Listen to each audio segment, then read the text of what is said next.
I didn't die. That's the part that makes this harder to understand. There was no accident, no pain, no moment where everything went black. 1 second, I was alive, breathing, thinking, standing in my room.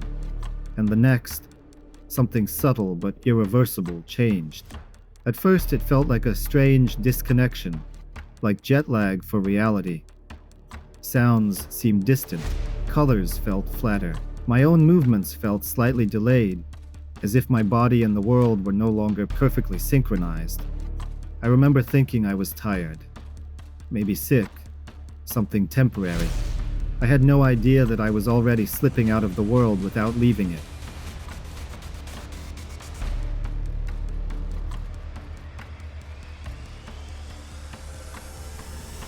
The first sign was touch. I reached for the door handle and my hand passed through it just a fraction too late. Not fully through, just enough to feel wrong. The metal didn't feel cold. It didn't feel like anything. I tried again, slower this time. My fingers didn't register resistance the way they should have. The handle moved, but not because I pushed it. It was like my intention arrived before my body did. I laughed nervously, convinced my brain was playing tricks on me. But then I noticed something else. My reflection in the mirror lagged behind me. When I raised my hand, the reflection followed a split second later. Not enough for anyone else to notice, but enough for me to feel it in my bones. I stepped outside, hoping fresh air would fix whatever was happening. The city looked normal. Cars moved. People walked. Life continued exactly as it always had. That was the most terrifying part.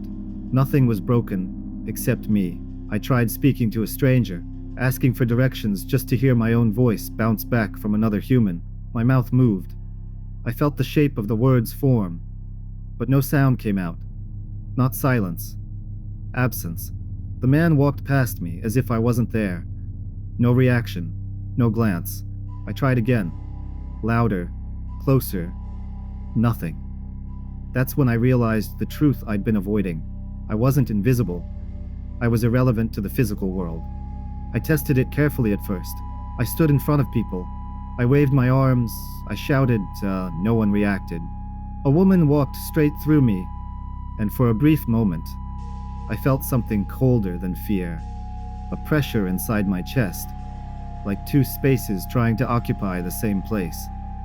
When she passed, the sensation vanished, leaving behind a hollow ache. I looked down at myself. I was still there. I could see my hands, my clothes, my body, but they felt lighter, less anchored, as if gravity still existed, but had forgotten about me. Time behaved differently now.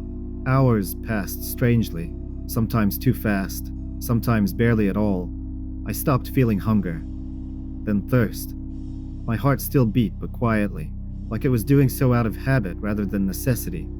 I realized I wasn't getting tired the way I used to. My body no longer demanded rest. It simply existed. That's when the thought hit me fully. I had become something else.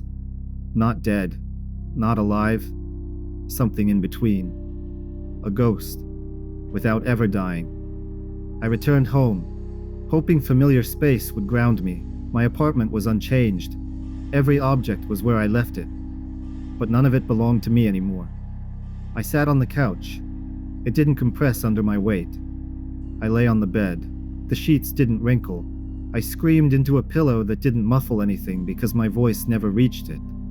I watched the world from inside a place that no longer acknowledged me.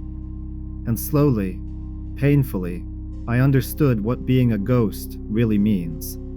It's not floating through walls. It's watching life continue without your participation. Days passed, or weeks. I couldn't tell anymore.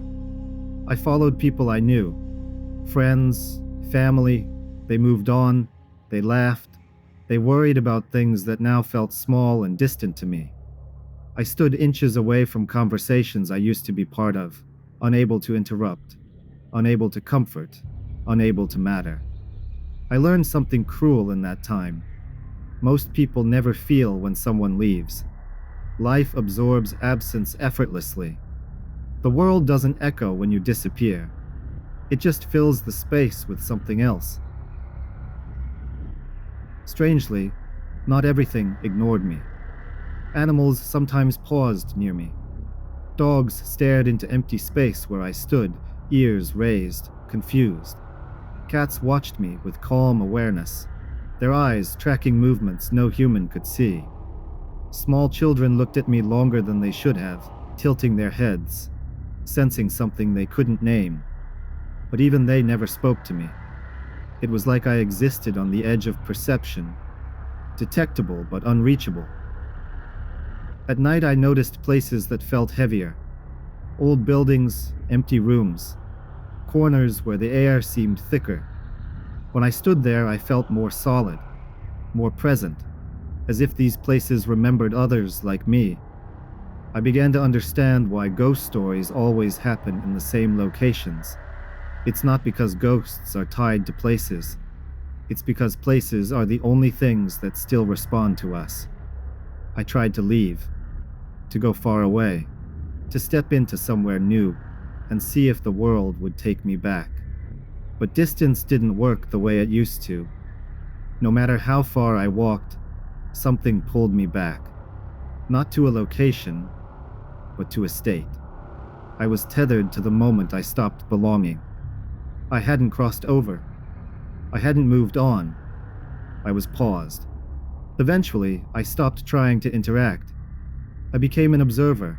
I learned the rhythm of the world from the outside. How often people check their phones. How rarely they look at the sky. How quiet rooms become when no one is paying attention. I learned that being a ghost isn't about haunting others. It's about being haunted by your own awareness, with nowhere to place it.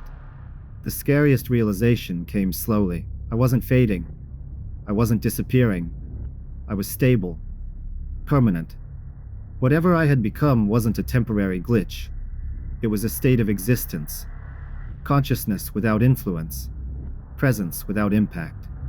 I had become proof that dying isn't the only way to leave the world. Sometimes, the world leaves you.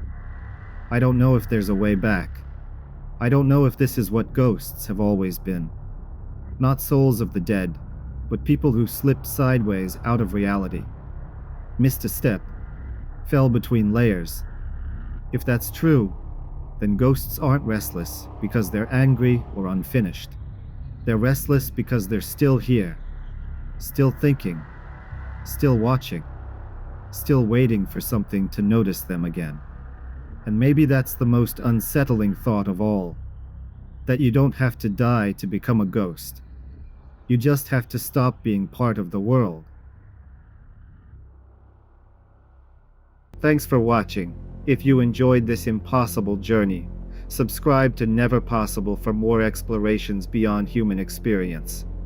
And remember, some things aren't just unimaginable, they are never possible.